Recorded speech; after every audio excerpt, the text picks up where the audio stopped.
Start करते हैं bill of exchange unsolved sum में सम नंबर 10। देखते क्वेश्चन क्या दिया है। Sagar draw an after sight bill on 21st of November 2019 for 21,000 at 3 months on प्रसाद। मुझे इतना पता चला कि सागर ने बिल ड्रॉ किया है। जब सागर ने बिल ड्रॉ किया है मतलब वो ड्रॉवर है, और ये बिल किसके ऊपर ड्रॉ किया उसने? प्रसाद के ऊपर। तो प्रसाद ने बिल एक्सेप्ट किया रहेगा, मतलब वो ड्रॉवी है। ड्रॉवर और ड्रॉवी का पता चल गया। अब मैं लास्ट लाइन पढ़ता हूं, देखता हूं उसमें क्या दिया है। Pass necessary journal entry in the books of Sagar. Sagar की बुक में एंट्री सॉल्व करना है। किसके बुक में? सागर। सर सागर तो ड्रॉवर है, अभी तो आपको पता चला ना। तो अपने को ड्रॉवर की बुक में जर्नल एंट्री सॉल्व करना है। ये समझ में आया? पक्का। आगे बोला है and prepare Sagar account in the books of Prasad. Prasad की बुक में सागर का अकाउंट भी बनाने का है, मतलब यहाँ पे सागर अकाउंट भी प्रिपेयर होगा और जर्नल एंट्री भी सॉल्व होगा। जर्नल एंट्री ड्रॉवर के बुक में सॉल्व होगा और जो लेजर है वो ड्रॉवी के बुक में बनेगा। अरे बात समझा? क्योंकि प्रसाद कौन है? ड्रॉवी है, उसके बुक में लेजर बनने वाला है। इतना अंडरस्टूड एवरीवन? पक्का समझा है? अब चलो इतना पता चल गया तो मुझे एंट्रीज के बारे में देखने के लिए देखना पड़ेगा कि क्वेश्चन में क्या क्या इंफॉर्मेशन दिया है। तो क्वेश्चन के अंदर अगर ध्यान से देखोगे तो पहला बिल ड्रॉन एंड एक्सेप्टेड दिया है, परचेज सेल्स नहीं दिया है, खाली बिल ड्रॉ हुआ है वहां से दिया है। मतलब पहला entry bill draw and accept का आएगा। आगे दिया the bill is discounted by Sagar at 8% per annum with his bank, मतलब बिल डिस्काउंट भी हुआ है। अरे ये 4 आउट ऑफ 1 हो गया, वेरी गुड। फिर Prasad find himself unable to make the payment of the bill and request Sagar to renew it. मैंने पहले बताया रिन्यू वर्ड आया मतलब डिसऑनर होगा और 4 एंट्री होगा। डिसऑनर है तो इंटरेस्ट है, इंटरेस्ट है तो कैश है, कैश है तो न्यू बिल। मतलब अभी तक कितने एंट्रीज हो गए? Drawn and accept 4 out of 1, dishonour, interest, cash, new bill, 6 entries तो हो गए। आगे बढ़ते आगे क्या दिया है। फिर आगे बोल रहा है Sagar accepted the request and draw a new bill for 1 month for 21,750 including interest which was duly accepted by Prasad. Sagar deposit the bill into bank for collection, मतलब नया बिल में 4 आउट ऑफ 1 भी हुआ है। पहले बिल डिस्काउंट हुआ था, अब ये बिल 4 आउट ऑफ 1 में BFC में गया है। बात समझ में आया? आगे बढ़ते उसके बाद क्या है। फिर आगे दिया है Prasad honour the bill on the due date, bank charges ₹250, मतलब बिल ऑनर भी हुआ है। जरा देखना यहाँ पे कौन सी एंट्री आएगी, मैं रफ में लिख रहा हूँ। सबसे पहला जो एंट्री आएगा बिल ड्रॉन एंड एक्सेप्ट का होगा, बराबर है। उसके बाद 4 आउट ऑफ 1 होगा, 4 आउट ऑफ 1 के बाद डिसऑनर होगा, डिसऑनर होगा तो इंटरेस्ट आएगा, इंटरेस्ट है तो कैश आएगा, कैश आएगा तो न्यू बिल, फिर 4 आउट ऑफ 1 और फिर ऑनर। इतने एंट्रीज इसके बुक में आने वाला है। क्वेश्चन रीड करके इतना तो समझ में आता है ना। अब यहाँ पे डेट के कॉलम में क्यों नहीं लिखा? बिकॉज इस क्वेश्चन में डेट दिया है तो अपने को डेट लिखना पड़ेगा। बात समझा? कभी बिल ड्रॉ हुआ है जरा देखो, तो बिल ड्रॉ हुआ है 21 नवंबर 2019 को, 3 महीने के लिए, बराबर है। फिर उसके बाद बिल डिस्काउंट हुआ है, फिर नया बिल बना है वो 1 महीने के लिए बना है और फिर ऑनर हुआ है। इतना तो समझ में आ गया। चलो देखते हैं। अब मैं क्या कर रहा हूं, स्पेस छोड़ रहा हूं। पहला बिल ड्रॉन एंड एक्सेप्ट होने वाला है, तो बिल ड्रॉन एंड एक्सेप्टेड इतने में तो आपके पास तो लाइन वाला पेज होगा, तो उसमें आपको मालूम है पहला लाइन, दूसरा लाइन, तीसरा, 4 लाइन तो छोड़ ही सकते आप। तो 4 लाइन में एक एंट्री आपका आ जाएगा, पहला एंट्री। उसके बाद 4 आउट ऑफ 1 होगा, फिर डिसऑनर है तो इंटरेस्ट है, इंटरेस्ट है तो कैश है, कैश है तो न्यू बिल है, न्यू बिल है तो 4 आउट ऑफ 1 और फिर ऑनर। इतने एंट्रीज आने वाले।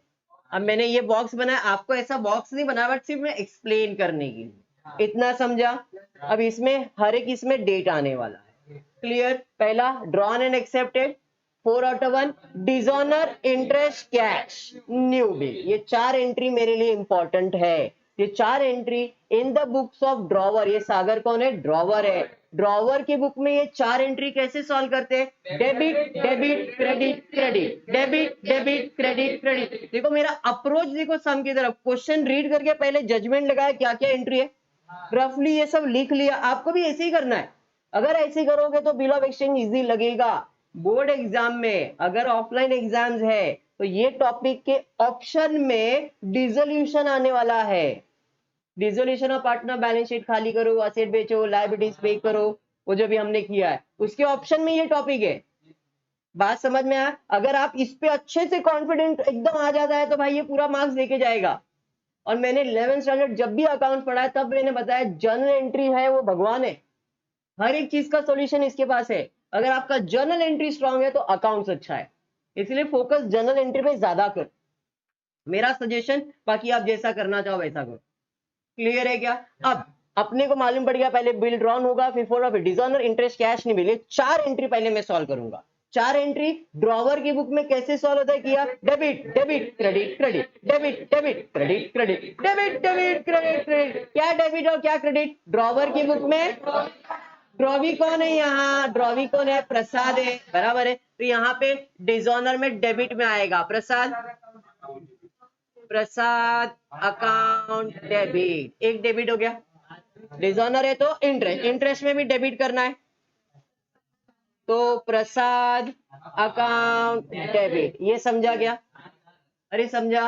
अभी क्रेडिट करना है तो क्रेडिट मतलब टू प्रसाद अकाउंट,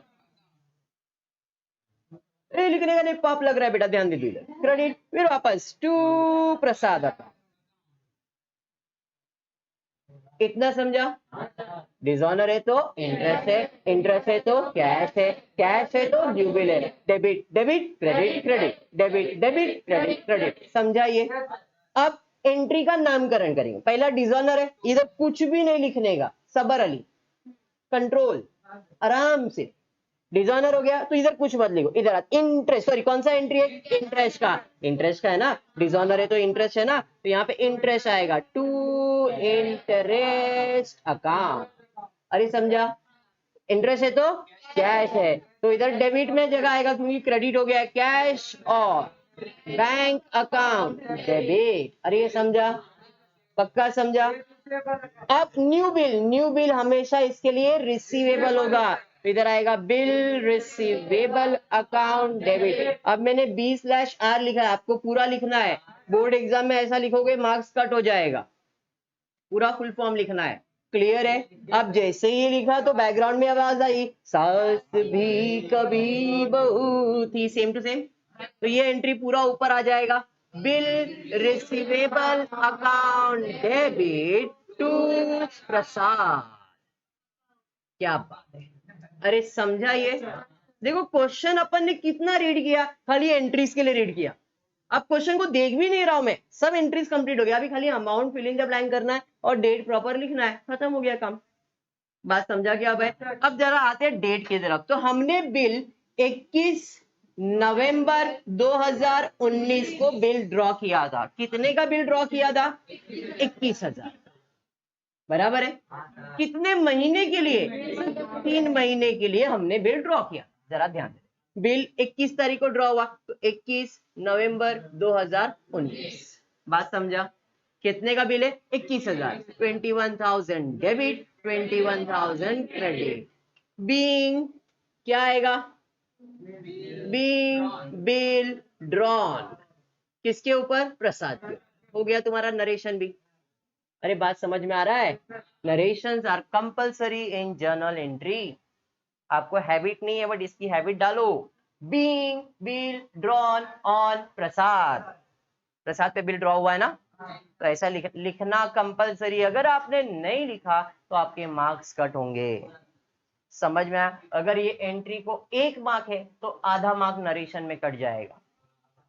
बात समझ में आया? तो इस तरह से अगर 8 एंट्री है और आठों के आठों एंट्री आपकी करेक्ट है और आपने नरेशन नहीं लिखा है तो आपको 4 ही मार्क मिलने वाला है। बात समझ में आया? तो narrations are important. 11th standard में भी नरेशन कैसे लिखते हैं वो मैंने आपको बताया है, तो नरेशन लिखने का हैबिट रखना है।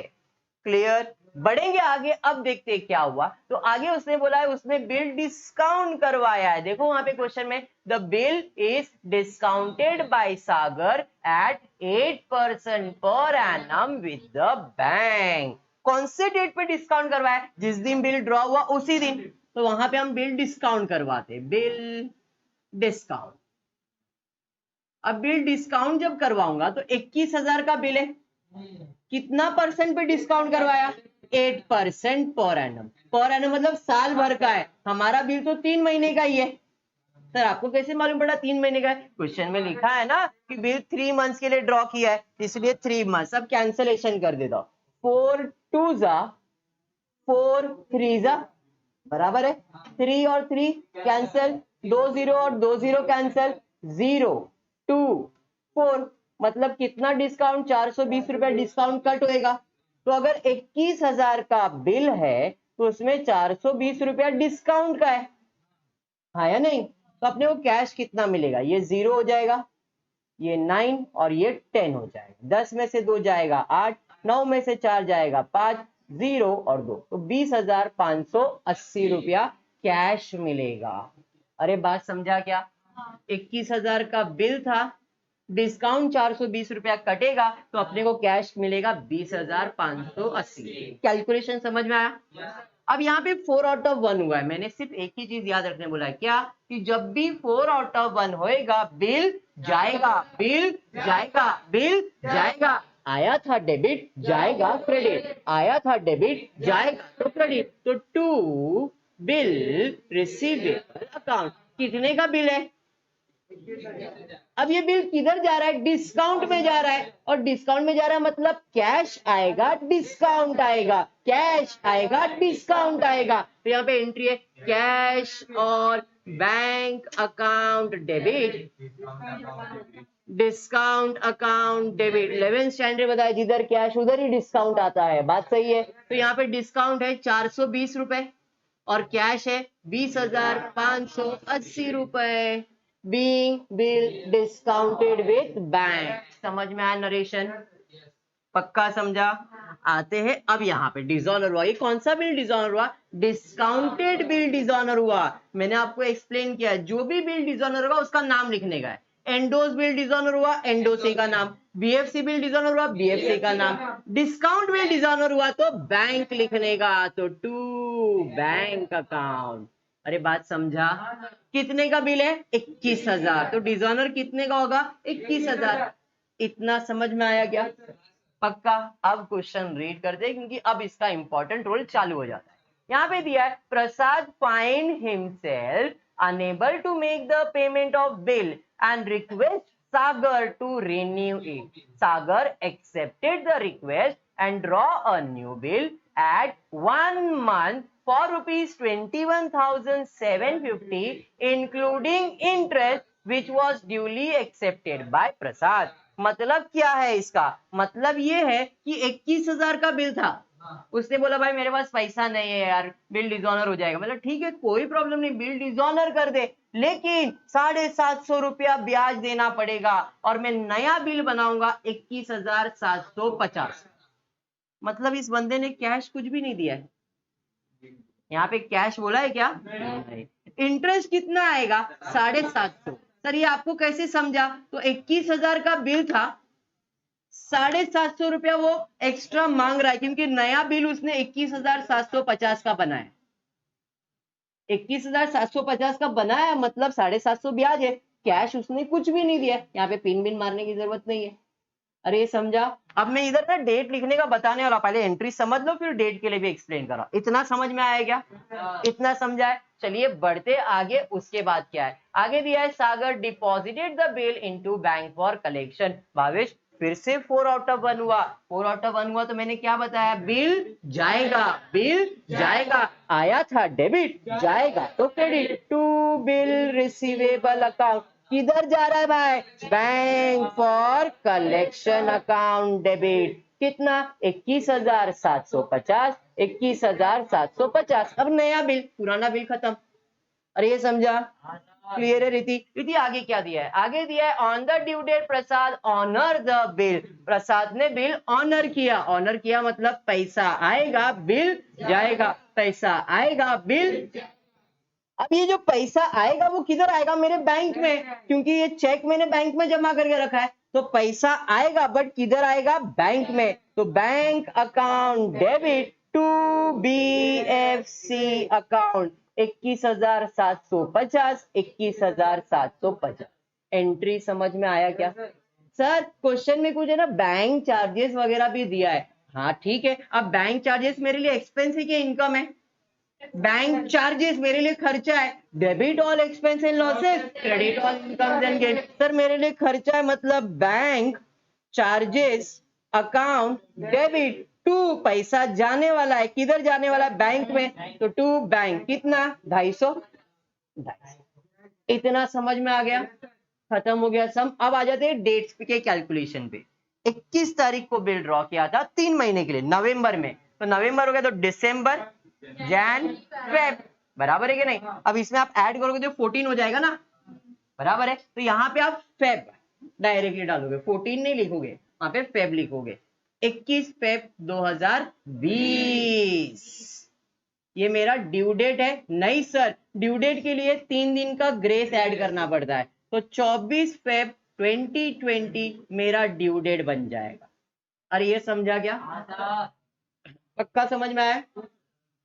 बिल डिस्काउंट कब करवाया रहेगा? 21 नवंबर को ही।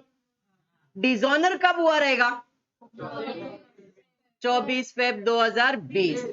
इंटरेस्ट भी 24 तारीख को। कैश तो है ही नहीं, न्यू बिल भी 24 तारीख को ही बना रहेगा। अरे समझा? अब नया बिल 1 महीने के बना, इसके बाद 1 महीना और ऐड हो जाएगा, 3, 24/3/2020, 3 दिन का ग्रेस मिलेगा, 27/3/2020 ये न्यू बिल का ड्यू डेट है। BFC कभी हुआ रहेगा? सेम डेट को 24/2/2020, और ऑनर कब हुआ रहेगा? 27 मार्च 2020। बैंक चार्जेस 27 मार्च 2020। डेट समझ में आ गया? यहां तक क्लियर है? अब मुझे बनाना है लेजर अकाउंट। मैंने आपको सीधा हिसाब बताया, इधर जो प्रसाद क्रेडिट तो उधर वो डेबिट हो रहा है, सिर्फ उल्टा करने का। क्लियर है? अब यहाँ पे एक एंट्री मिसिंग है, कौन सी एंट्री? परचेज और सेल्स की। कैश तो दिया ही नहीं है, इसके पहले एक एंट्री होता है परचेज एंड सेल्स का, बराबर है? ये सेल करता है तो ये परचेज करता है, बराबर है? जब ये सेल करता है तो इधर एंट्री क्या आती है? इसके बुक में, मतलब ड्रॉवर के बुक में एंट्री क्या होता है? ड्रॉवर के बुक में एंट्री आएगा प्रसाद अकाउंट डेबिट टू सेल्स, बराबर है? अब इसके बेसिस पे अपन इसका लेजर कैसे बना रहे जरा ध्यान देना।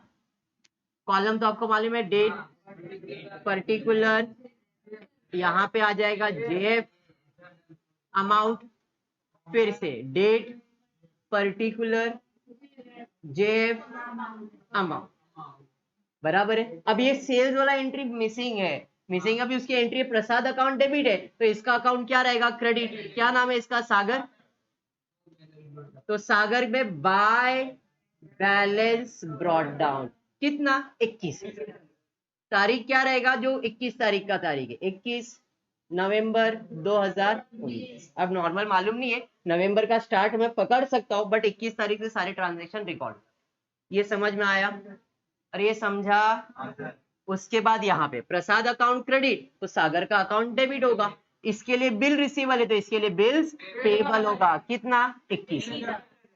तारीख 21 नवंबर 2019। फिर इधर कुछ भी नहीं है, मतलब उधर भी कुछ नहीं। प्रसाद अकाउंट डेबिट है तो सागर का अकाउंट क्रेडिट रहेगा। बाय, इसने बैंक लिखा है बट इसके लिए बिल्स पेबल ही रहेगा। डिसऑनर क्या होता है? बिल्स पेबल ही होता है। यहाँ पे बिल्स पेबल डिसऑनर होगा कितने का? 21,000। तारीख क्या है? 24 फेब 2019, सॉरी 20 ना, 2020 आ जाएगा। फिर उसके बाद प्रसाद अकाउंट डेबिट है तो इसका अकाउंट क्रेडिट होगा बाय इंटरेस्ट अकाउंट। कितना? 750, 24/2/2020। उसके बाद प्रसाद अकाउंट क्रेडिट सर है ही नहीं, कुछ भी नहीं है। फिर यहाँ पे प्रसाद क्रेडिट है तो इसका अकाउंट डेबिट होगा टू बिल्स पेबल अकाउंट 21,750। फिर प्रसाद नहीं है, खत्म। मतलब इसको क्लोज करो, देखो ये टैली हो जाएगा। समझाना एंट्री का लॉजिक? ये क्रेडिट है तो ये डेबिट, वो डेबिट है तो ये क्रेडिट, सीधा खाली उल्टा लिखना है। उसके लिए रिसीवेबल, इसके लिए पेबल, उसके लिए परचेस, तो इसके लिए sales and so on. Understood? पक्का? चलो इतना कंप्लीट करो, नेक्स्ट लेक्चर आगे कंटिन्यू करो।